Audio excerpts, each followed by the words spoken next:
욥기 11장. 나음한 사람 소발이 대답하여 이르되 말이 많으니 어찌 대답이 없으랴. 말이 많은 사람이 어찌 의롭다 함을 얻겠느냐. 내 자랑하는 말이 어떻게 사람으로 잠잠하게 하겠으며 내가 비웃으면 어찌 너를 부끄럽게 할 사람이 없겠느냐. 내 말에 의하면 내 돈은 정결하고 나는 주께서 보시기에 깨끗하다 하는구나. 하나님은 말씀을 내시며 너를 향하여 입을 여시고 지혜의 오묘함으로 내게 보이시기를 원하노니 이는 그의 지식이 광대하심이라. 하나님께서 너로 하여금 너의 죄를 잊게 하여 주셨음을 알라. 내가 하나님의 오묘함을 어찌 능히 측량하며 전능자를 어찌 능히 완전히 알겠느냐. 하늘보다 높으시니 내가 무엇을 하겠으며 소울보다 깊으시니 내가 어찌 알겠느냐. 그의 크심은 땅보다 길고 바다보다 넓으니라. 하나님이 두루 다니시며 사람을 잡아 가두시고 재판을 여시면 누가 능히 막을 쏘냐. 하나님은 허망한 사람을 아시나니 악한 일은 상관하지 아니하시는 듯 하나 다 보시느니라. 허망한 사람은 지각이 없나니 그의 출생함이 들나귀 새끼 같으니라. 만일 내가 마음을 바로 정하고 주를 향하여 손을 들 때에 내 손이 죄악이 있거든 멀리 버리라. 불의가 내 장막에 있지 못하게 하라. 그리하면 내가 반드시 흠없는 얼굴을 들게 되고 굳게 서서 두려움이 없으리니 곧 내 환난을 잊을 것이라. 내가 기억할지라도 물이 흘러감 같을 것이며 내 생명의 날이 대낮보다 밝으리니 어둠이 있다 할지라도 아침과 같이 될 것이요. 내가 희망이 있으므로 안전할 것이며 두루 살펴보고 평안히 쉬리라. 내가 누워도 두렵게 할 자가 없겠고 많은 사람이 내게 은혜를 구하리라. 그러나 악한 자들은 눈이 어두워서 도망할 곳을 찾지 못하리니 그들의 희망은 숨을 거두는 것이니라. 하늘에 계신 우리 아버지여, 이름이 거룩히 여김을 받으시오며 나라가 임하옵시며 뜻이 하늘에서 이룬 것 같이 땅에서도 이루어지이다. 오늘날 우리에게 일용할 양식을 주옵시고 우리가 우리에게 죄 지은 자를 사하여 준 것 같이 우리 죄를 사하여 주옵시고 우리를 시험에 들게 하지 마옵시고 다만 악에서 구하옵소서. 대개 나라와 권세와 영광이 아버지께 영원히 싸움나이다. 아멘.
오늘 함께 나눌 하나님의 말씀은 사무엘하 10장 1절에서 19절 말씀 중에 1절에서 8절 말씀입니다.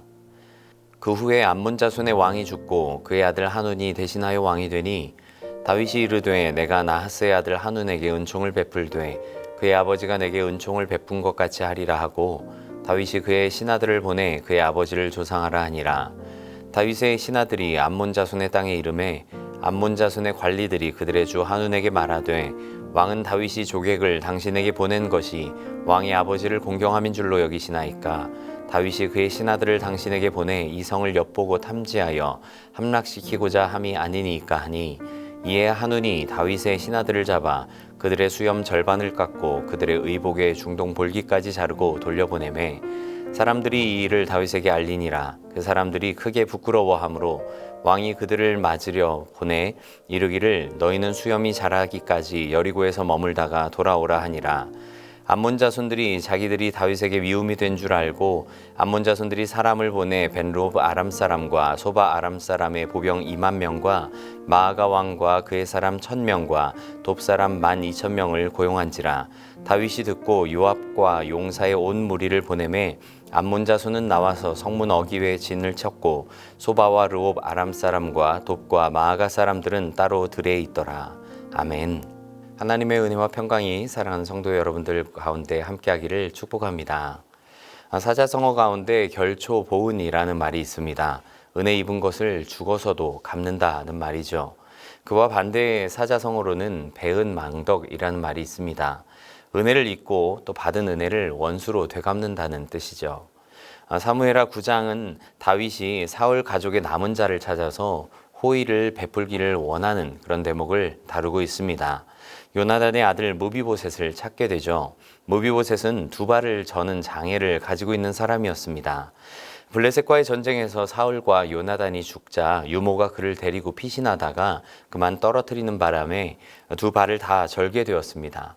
당시에 장애인에 대한 인권이 이렇게 있었던 것도 아니고 또 왕권도 기울어져서 그야말로 비참한 인생을 살면서 숨어 지낼 수밖에 없는 인생이었습니다. 그런데 다윗은 그를 찾아냈고 또 그에게 호의를 베풀어 줍니다. 다윗은 요나단과 했던 약속을 지켰습니다. 특히나 다윗의 위기 상황 속에서 요나단이 베푼 은혜를 잊지 않았던 것이죠. 결초보은한 겁니다. 무비보셋에게 사울의 기업을 되찾아주고 또 식탁에서 함께 먹으면서 왕자의 대우를 해줍니다. 다윗과 무비보셋의 모습은 하나님께서 언약 속에 베푸신 이 구원의 은혜를 생각하게 합니다. 무비보셋과 같은 나에게 예수 그리스도를 통해서 하나님의 자녀가 되게 하셨습니다.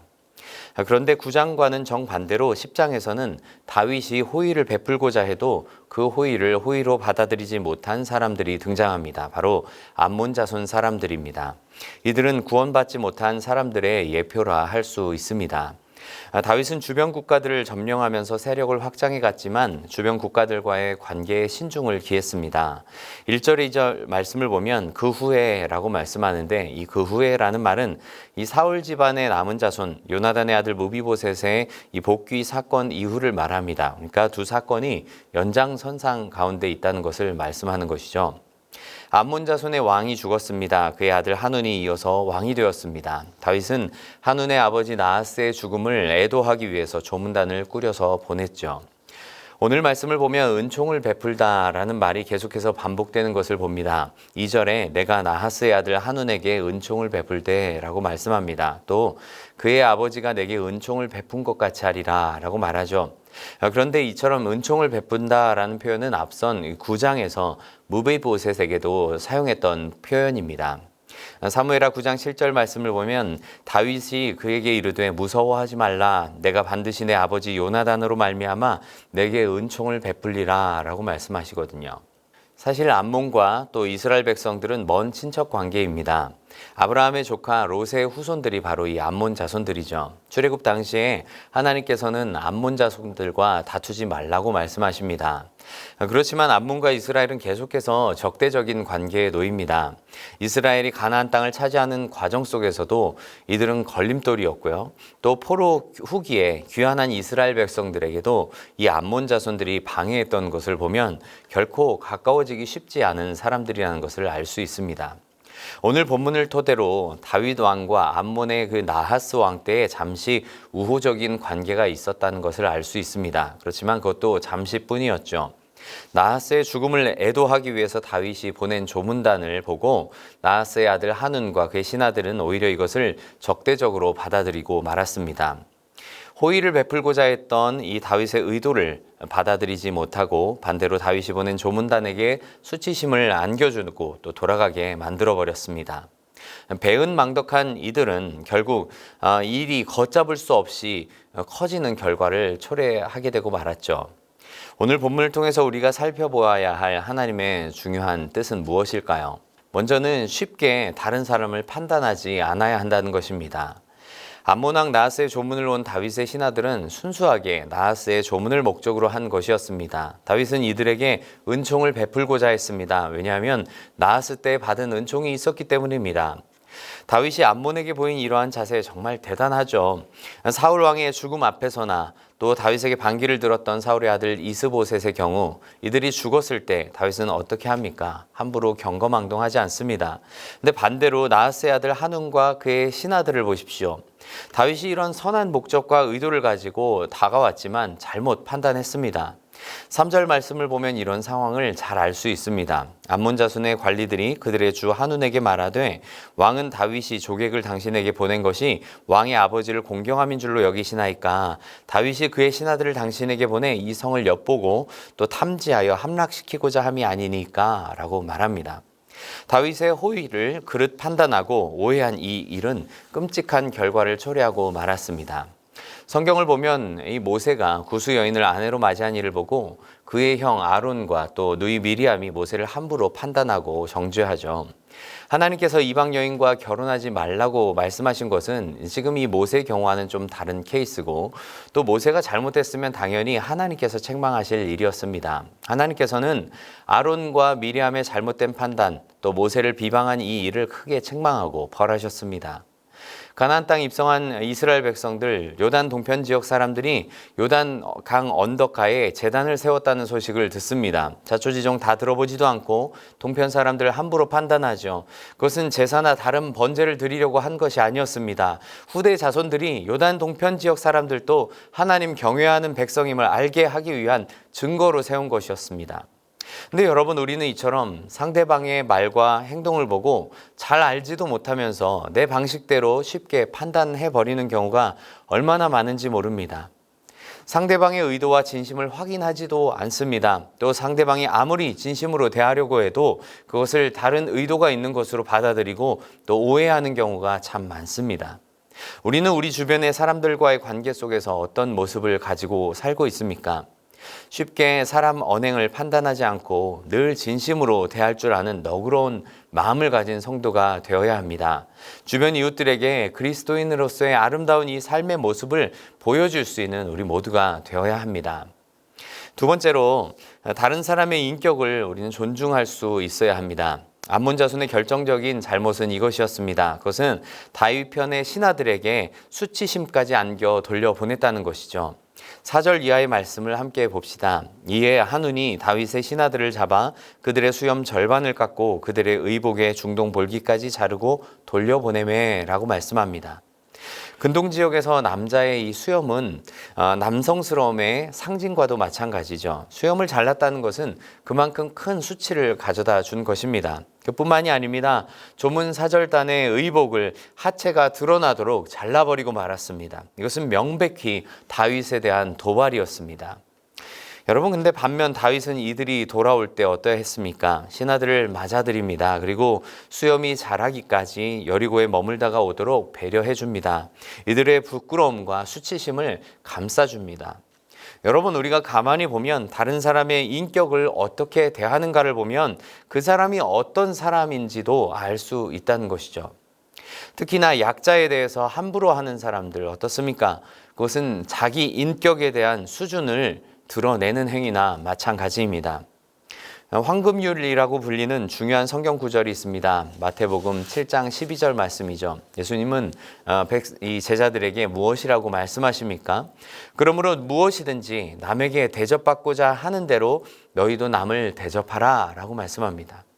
예수님께서는 이것이야말로 하나님께서 그의 백성들에게 말씀하신 율법의 중요한 의미라는 것을 말씀하시죠.